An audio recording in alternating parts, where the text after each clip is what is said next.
महाभारत के महानायक सूत्रधार स्वयं भगवान श्री कृष्ण भी एक शाप के असर से बच नहीं पाए थे।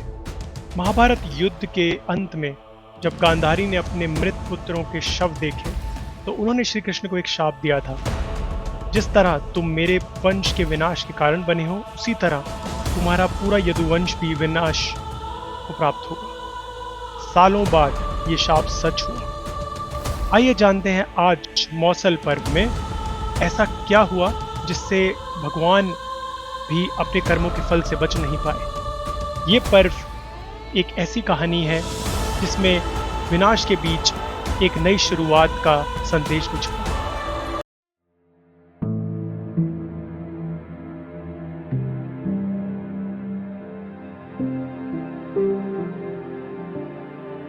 मैं आपका स्वागत करता हूं इस महाभारत वीडियो में, जहां हम मौसल पर्व के हर पहलू को थोड़े और ध्यान से जानेंगे।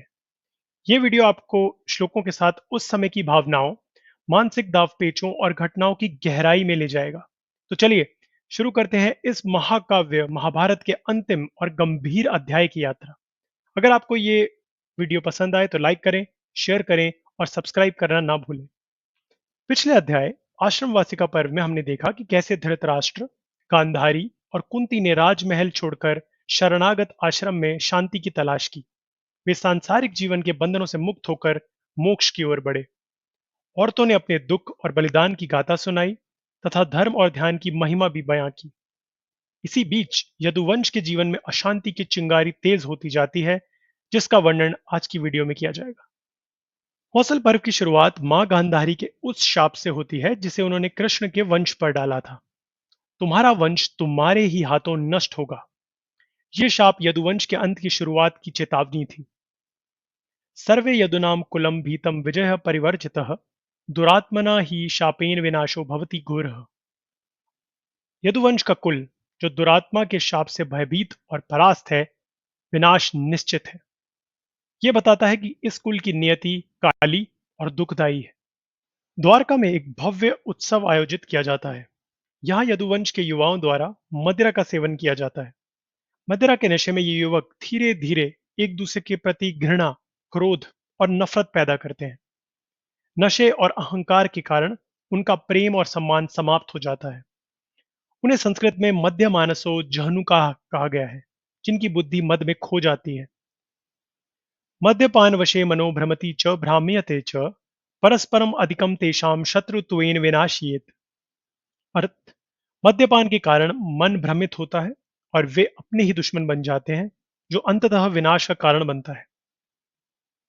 झगड़ा इतना बढ़ जाता है कि वे लोग अपने हथियार के रूप में मूसल का उपयोग करने लगते हैं। ये एक क्रूर और अकल्पनीय युद्ध था, जहां अपनों ने ही अपनों को परास्त करना शुरू कर दिया। मूसल की मार से कई लोग गंभीर रूप से घायल हो जाते हैं और पूरा यदुवंश धीरे धीरे नष्ट होने लगता है। अपि दैव्येन ध्वस्तम तु समीपस्थम यदुनाम कुलम मूसलम समासाध्य सर्ववत्स परस्परम निर्पाह। मूसल की मार से यदुवंश बिल्कुल सर्पों की तरह एक दूसरे को मारता है और अंत में विनष्ट हो जाता है। यह दर्शाता है कि कितना भी बड़ा परिवार हो, अगर अंदर से विघटित हो तो उसका अंत निश्चित है। और हाँ, इस पर्व का नाम भी इसी घटना से पड़ा है।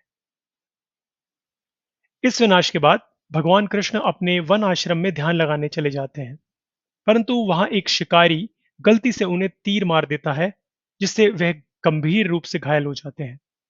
वे अपने शरीर को त्याग कर सांसारिक दुखों से मुक्त होकर अपनी योग माया में लीन हो जाते हैं।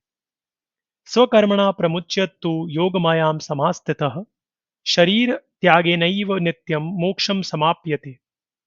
कृष्ण ने अपने कर्मों का पालन कर योग माया में लीन होकर मोक्ष प्राप्त किया।